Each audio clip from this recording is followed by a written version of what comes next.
Hello, everybody. I'm Cody. And I'm Brent.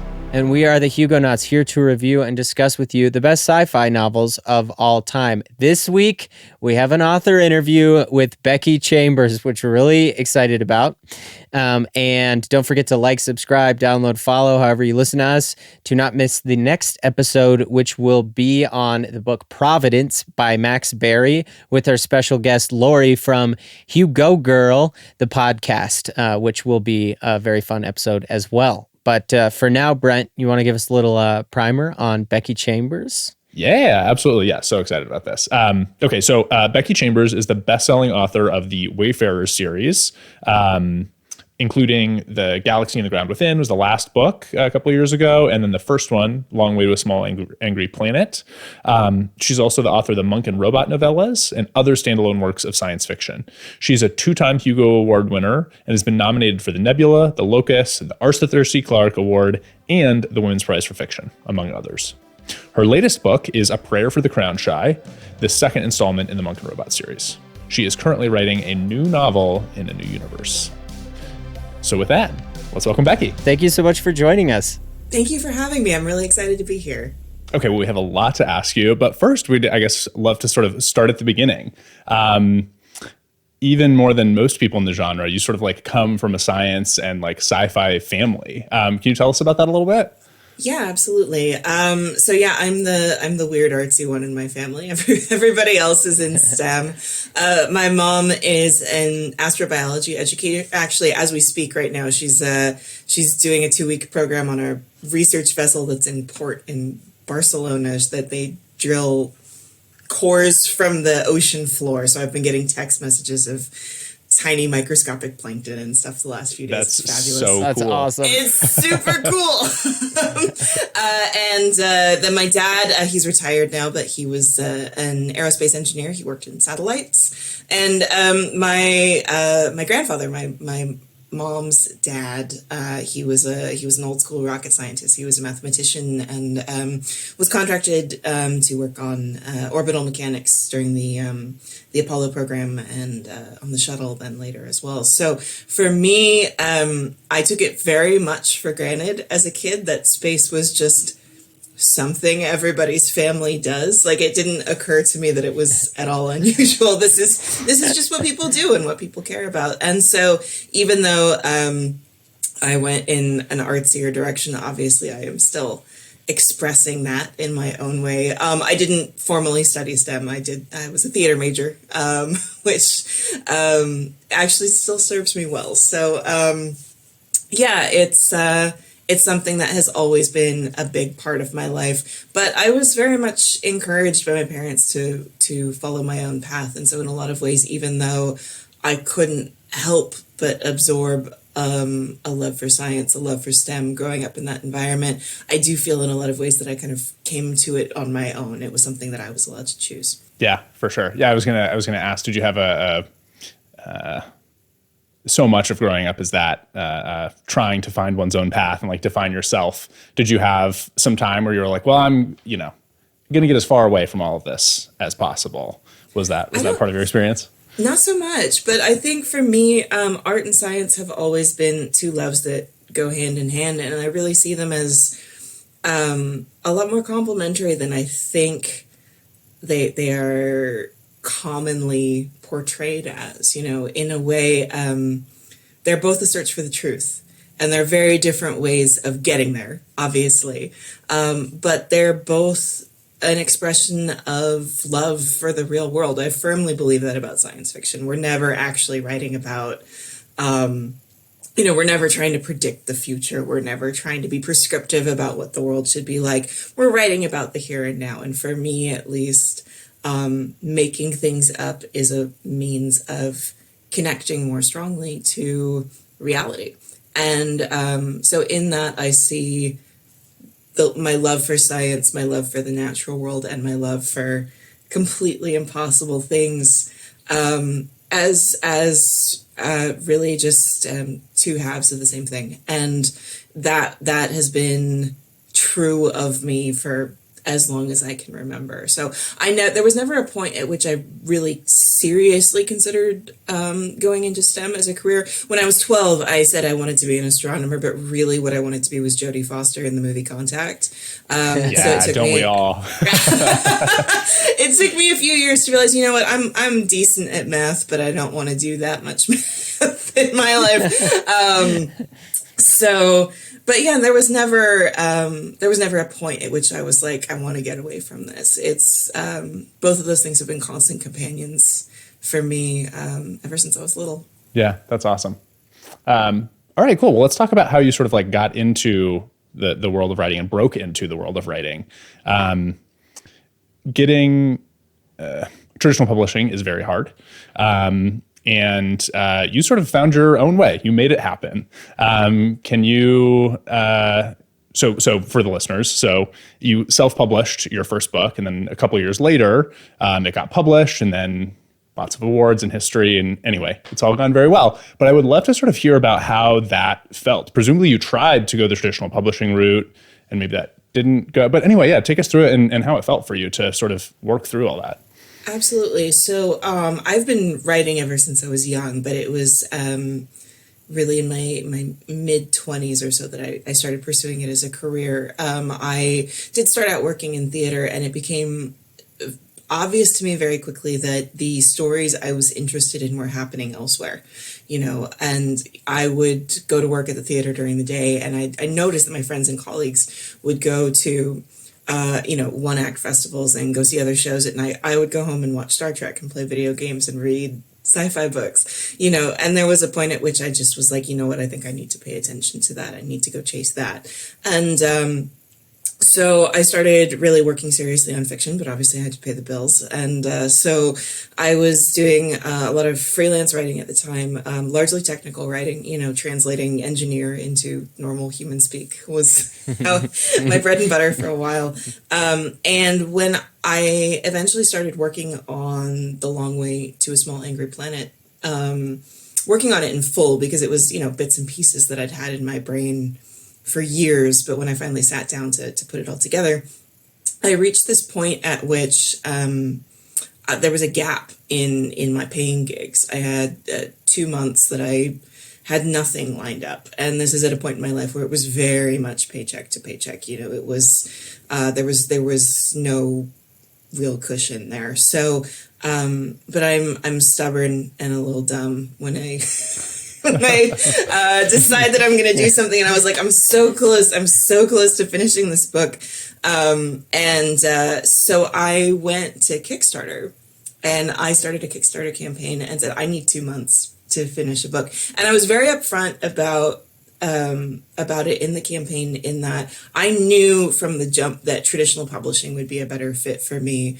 Not because I don't think there's any more validity to traditional publishing than there is to self-publishing. They're both excellent means of getting a story out there. Any way you can get your story out there is great. But I am not a marketing person. I'm not a publicist. And I have a difficult time sort of pitching myself in that respect. I'm not really into social media. I'm not really into, that all the things you have to be able to do if you're going to really successfully self-publish. So I said in my initial campaign that I needed to finish this book, and I wanted to finish this book. I was hopeful that I would finish this book.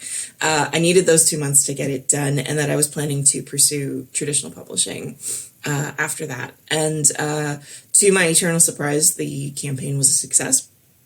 And so I finished the book, and I did get an agent and went out on submission and all of those things. And my first time out the gate, it wasn't successful. The book didn't get picked up. My agent got a different job. And so I was in this position where it was like, okay, I can either start from scratch and go out there and keep querying and keep, trying to get my foot in the door. But I have these backers, most of whom are strangers, who gave me what I needed to tell this story. And I feel like I owe it to them to put this book in their hands. So that's when I decided to self-publish, mostly out of, I wouldn't say obligation, but sort of like, fulfilling my end of the deal. Here's the story you helped make. And I basically, I sold enough copies to make back the amount I had spent on cover art. It did not go very far. And from there, it was purely dumb luck. I went to my first Worldcon in London in 2014, and or it might have been 2013. Doesn't matter. But I went to Worldcon in London, and I was at a party. And I met this woman. We hit it off. We were just chatting. Again, being amazing at self-promotion. I did not mention that I had a book out. We were just talking. And a few months later, I got this email from her out of the blue saying, hey, I read your book, and I'm an editor at, a publishing house. Would you like a contract? And I was like, yes, I would very much like that. So, yeah, it was a completely random situation that changed my entire life. So I'm very happy to be within the traditional publishing world, but obviously my path there was not as traditional as is typical. So for sure. Well, none of that would have worked if you hadn't written something great and put it out there. So yeah, and perhaps the fact that you didn't self-promote with the editor helped you. You just met them as a person. I don't know. Yeah. Okay. Well, very cool. All right. So in all of your books, the characters are amazing. It's like the heart and soul of your writing. And would love to hear, sort of your process for coming up with a character. With all aspects of writing a book, I like to compare it to making dinner out of whatever leftovers you have in the fridge. Like, it's all just bits and pieces of things I collect as I go through life. So when I'm creating a new character, often I am drawing from real people, not typically not like copy pasting a whole person that I know in real life into the book. I've done that on occasion, but often I am thinking of conversations I've had, conversations I've overheard. I do like to eavesdrop, I will admit. Interactions with other humans is often where I start with that. A character will start with a niche they need to fill, an idea I'm trying to communicate, a culture I'm trying to illustrate through an individual that's a product of it. And so with each and every one of them, it's this very, very individual, very intimate process where I can't really say, there's like a one-size-fits-all blueprint for how I'm going to figure this person out. Every character has different needs, just as every story has different needs. And so it's just a matter of spending time with them until I figure out their voice, their deal, where it is that they come from. I will say that, drawing from my theater background, often what I do when I'm starting a book is I write what a friend of mine has refers to as prose script, where I will I just write dialogue first, and it looks a lot like the script for a play, where I will write just lines with sort of stage directions, quote unquote, in between. Here's where you're going to need to fill in something about what this place looks like. Here is the body language. Here's who moves where, but really, really bare bones. And so doing that, I do a lot of experiments. I write a lot of things that don't end up in the book. I just start making the characters talk to each other, and that's where a lot of it grows out of. Those are the things that not only teach me who these people are, what these dynamics are, what these relationships are like, but also where the gaps are in the world building. If they're having a conversation and I run into a wall where it's like, well, I don't know, are there boats in this world? I don't know. I'm gonna have to sit and figure it out. Do people eat? What do people eat? If somebody refers to having lunch or whatever.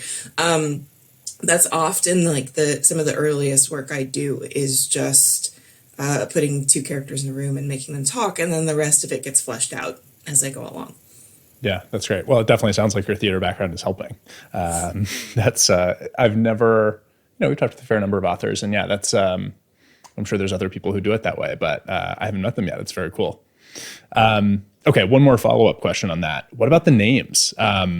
you have such good names for your characters. How do you come up with those? So this question makes me laugh because I hate naming things like more than anything. Really? I do. I find it really difficult, and so I'm very glad to hear that they're good. They're fun. We love them. Oh, good. It depends on the character. If it's a character who's going to be a point of view character, or a very upfront character in some way, I need to name them early on, because otherwise, it's just impossible to write. And so with that, if I'm writing a human, if I'm writing somebody where I can use actual existing names, I have a giant book of baby names I will go through and flip. And I'll write down a bunch of ones that seem right. And then there's just one that jumps out at me where I'm like, yep, that's it. That's the one. On occasion, this is a terrible thing to admit. On occasion, for like really minor characters, like really background characters, if it's somebody with just like a line or two, I might go to my friends and jump in the group chat and I'm like, hey, I need a name. I need a name. What's a name? And so that's cheating, but I do it. With names that I have to make up, those are the worst. That's where I just sit and throw syllables together until it's something approximate. But I do also have a very bad habit with some characters where if I can get away without naming them, and this is true of locations too, the longer I can get away without naming them, and I'll just put in brackets like name, or what their role is, pilot or whatever, I will do that until I reach a point where I'm infuriated with myself and I'm like, you just need to name this person. They've been around so long. That makes perfect sense though, because that's how you figure out who they are. Until they hang around for a while, how do you know what they're like? Exactly. So I like that. Well, cool. Well, they definitely work. The struggle is paying off. Yeah, they're great.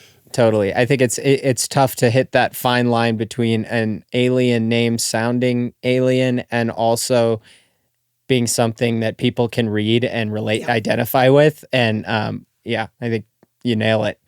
And expanding on that, beyond characters to a more global scale, you finished Wayfarers a few years ago, and now you're on book 2, or you've released book 2 of Monk and Robot. What was it like switching between worlds? Like after you've done a volume of work and then you switch to a new one? It's difficult. It was challenging in 2 different ways.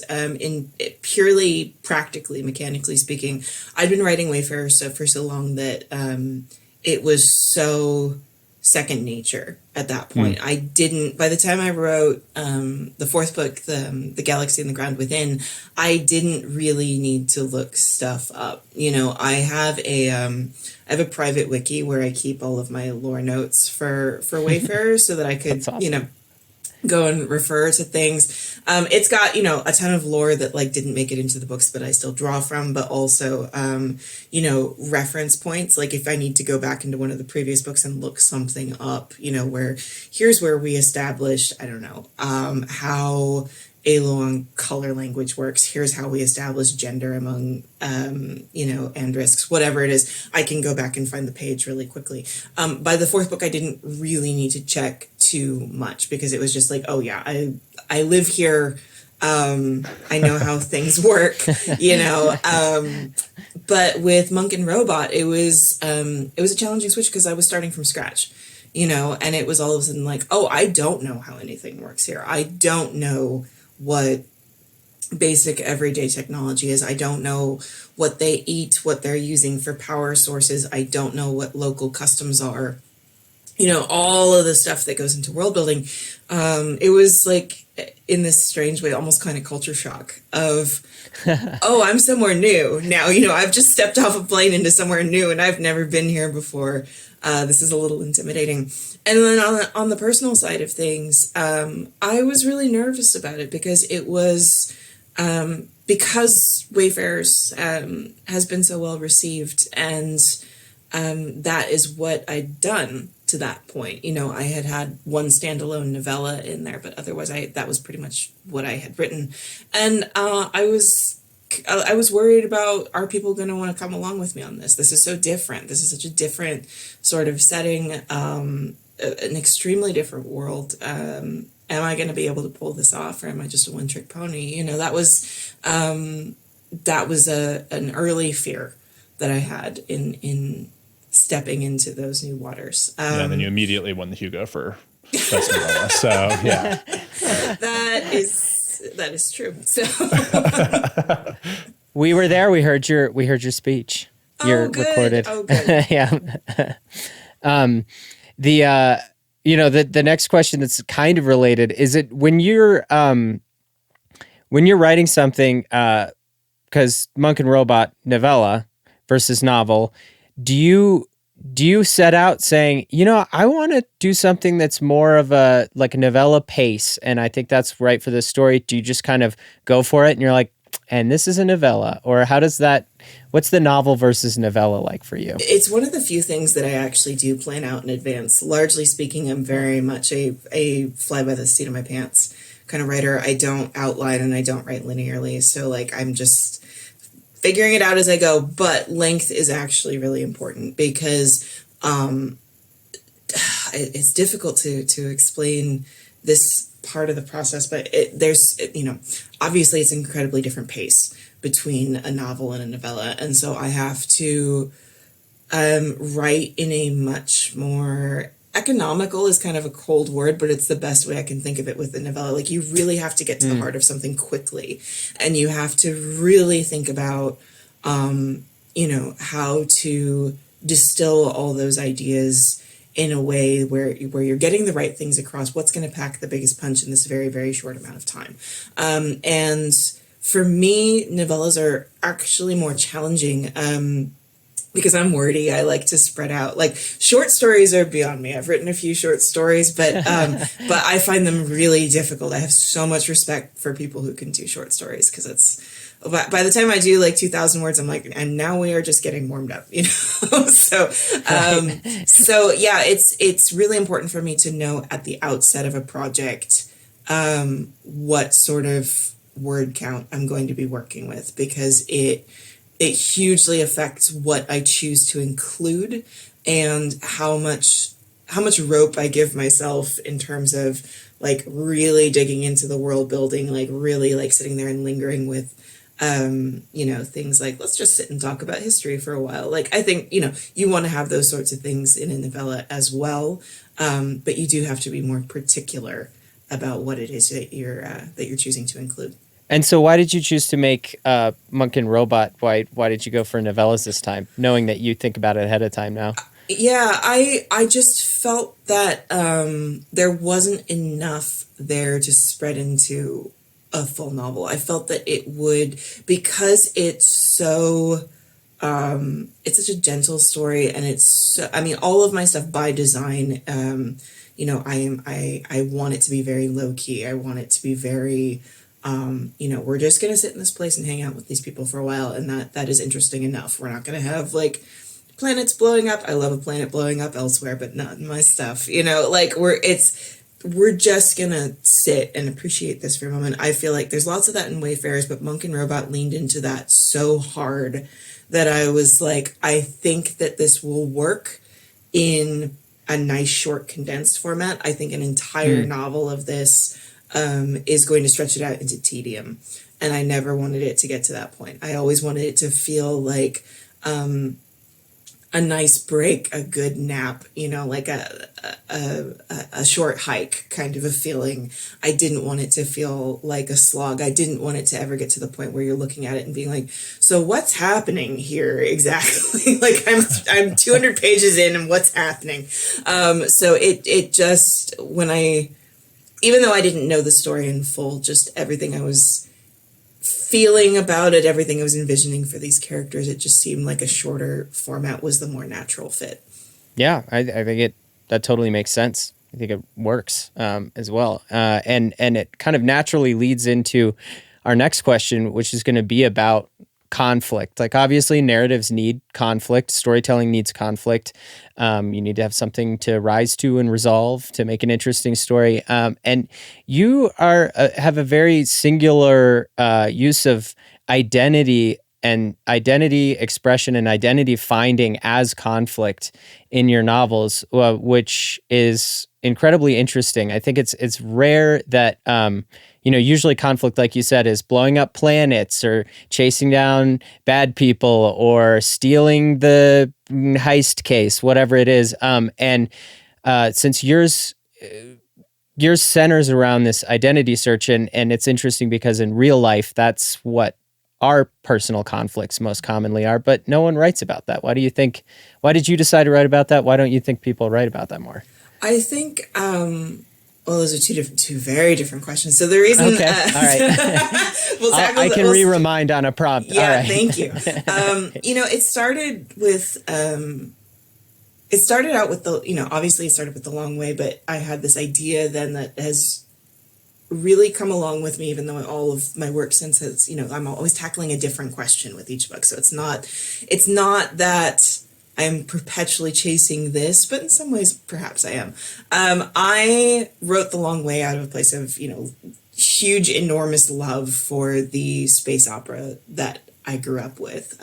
Star Wars, Star Trek, Farscape, big hijinks in space, right? Like, we're going to go have a cool, crazy adventure in space. Loved that stuff. Whenever I would try to imagine myself in those settings, though, I never saw myself as one of the heroes. That I didn't I admired those characters. I loved those characters, but I didn't see myself in them. And I was always drawn to the extras in the background. When you have like a big multi-species spaceport that's full of puppets and people wearing weird masks. And I wanted to know more about them, just what's it like just to live an incredibly ordinary life in a galaxy like this? What is it like to be the person who runs like the sandwich stall that the heroes stop at? What's it like to be that person? And so with The Long Way, that was very much the intention, was that just to flip the camera around, to say, here are the sort of people who would just be walking through the background, who aren't movers and shakers. They're not anybody history is ever going to remember. They're just people living their lives and thinking about their jobs and their families and their own internal conflicts, their interpersonal conflicts. Like, they're just normal. They just happen to live on a spaceship, and so what does that look like? And that was what I was attempting with The Long Way, and largely what I was still chasing with all of Wayfarers as well, of, I am just going to paint a picture of everyday life within this extraordinary future.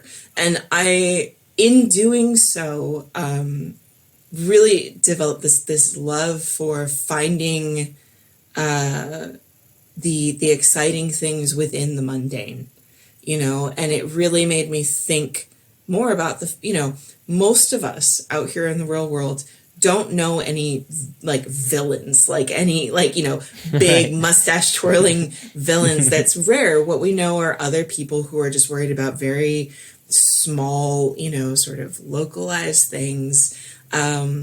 We see this big stuff on the news, but that's not really what we're caught up in. That's the stuff we dismiss because we're worried about, our kids or our friends or, whatever existential crisis we may be in the middle of.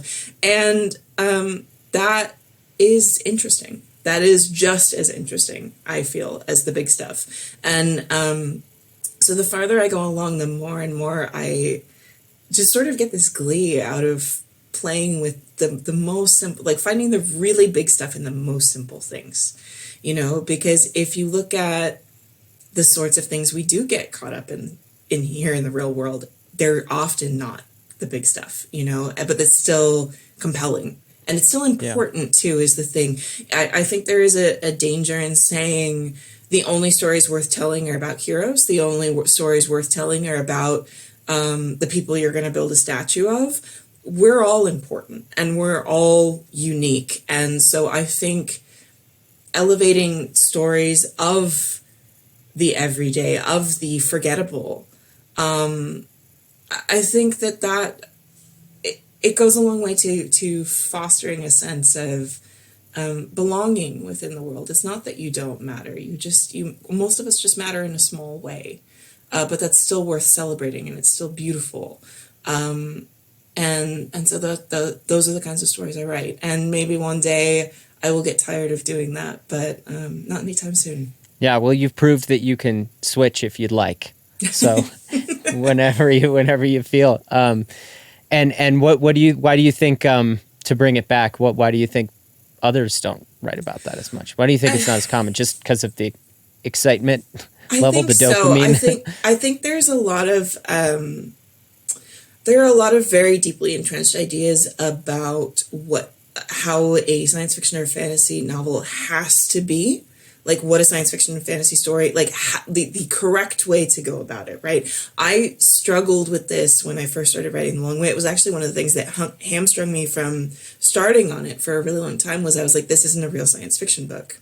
Like this isn't a real book because I don't have big stakes. I don't have a planet blowing up. This isn't a real book. And I see the same thing now at this point in my career where I am often interfacing either with, aspiring writers like that I meet at bookstores and stuff, or, debut people, whatnot. This is a thing I hear over and over and over again, regardless of whether it's about a theme or about a way of writing a book. They're as important as it is to understand the mechanics of here's how fiction works, here are the tools you need to use in order to reach your audience, etc. I think there is a danger of getting so stuck in that you're like, this is the only way to write a book. We have to have a 3-act or a 5-act structure. You have to have, you have to constantly be upping the stakes. You've got to have your climax and your denouement, whatever.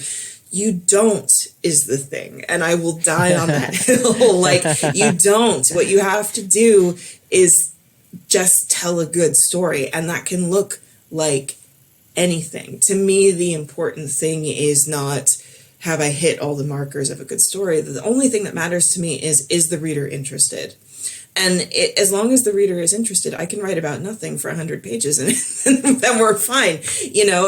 I think that as in so many things in life, we just get married to these concepts of these are the criteria in order for something to belong to this genre. These are the criteria in order for this story to be taken seriously, for this story to work. And I think that's not the only reason, but I think it's a large part of why, at least, this is difficult to say because there have always been people like pushing boundaries and experimenting in this genre. It is a genre of experimentation. That's what it is there for. But I think we are entering a point right now where people are getting more and more confident to break the rules even further, to get a little more radical with it and to really push and say, okay, does it have to be this? What can we blur the lines between the subgenres a bit? Can we have a story that has spaceships and magic? Why not? We're starting to do more and more of that, and I find that really, really exciting. Right. Because I like to break the rules. Totally. And at the end of the day, creative work, right? The only real rule is like, is it good? Yeah, that's it. Are people enjoying it? And that's, it's easier said than done, of course. But we're glad you're breaking the rules, the conventions at least. But speaking of your influences and past, I guess that wasn't a great segue. We're not speaking of that, but now I'm going to ask you about that. Who are some of your favorite, most influential authors or stories?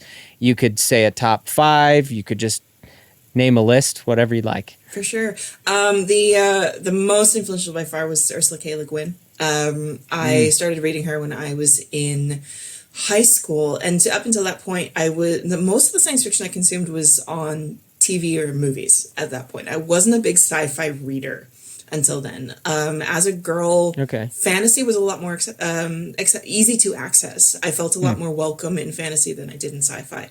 And we could talk probably for an hour about that, and other people have. Yeah. But I had an English teacher in high school who handed me The Left Hand of Darkness and was like, I think you'll really like this. And that was the book that took me from just enjoying this stuff as a fan to being like, I want to do this. I want to make this, because it was this just watershed moment for me of, oh my God, look what you can do. Like, look at what she's doing. She doesn't have planets blowing up in her stuff either. Hers is right. is so, let's just really dig into a culture and really feel something alien. And I mean, I devoured her stuff when I was younger. So she was huge for me. Again, outside of the literature world, once again, Star Trek was huge for me. I think that not just as a writer, but as a person, it shaped my whole worldview. And so I feel like I'm constantly in conversation with that. And I also, this may sound tangential, but I promise it's relevant. I play, That's okay. I play a ton of video games, and I think that games have really strongly influenced the way that I write and the way that I think about fiction as well. If you look at things in my work, like I'm very fond of putting in, here's what somebody is reading right now. Like, somebody who's reading an article of or a book of some sort. That is 100% a trick I learned from video games, where people are in the habit of, leaving single pages of their diaries lying all over the world. So like normal people do, So yeah, once again, it's, I draw inspiration from all over the place. Like, I think every type of story, every book I've read, and every medium really, even though there are things you can do in books that you can't do elsewhere, and it's true for everything, it all bleeds into my work in one way or another. Yeah, that makes a lot of sense. Well, what are you working on next? What can fans look forward to? I can say very little at the moment, but I'm working on a new novel right now. It's in a new setting. And once again, it's not Monk and Robot? It is not Monk and I'm not doing Monk and Robot right now. Okay. I'm doing something standalone.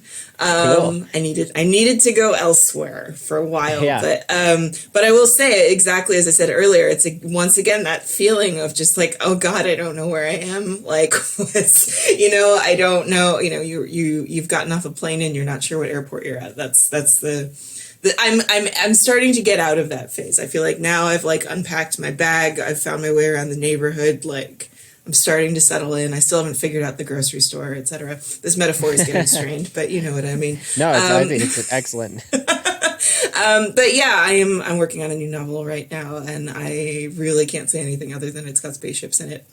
So that's okay. Yes, I'm going. With Monk and Robot, I needed to just be somewhere terrestrial. For a while, I'm good with space for right now. Like, I've been doing that a long time. I need to just go sit in the forest for a while. And now I've swung back around. Now the pendulum is back on the other side, and I'm like, I want to go to space. So I'm going to space. Awesome. Get back out there. Yeah, well, we're really looking forward to it. And it's been so wonderful talking with you. Thanks for spending the time with us today. It's been great. Yeah, likewise. This has been great. Thank you so much for having me. Yeah, thank you, Becky.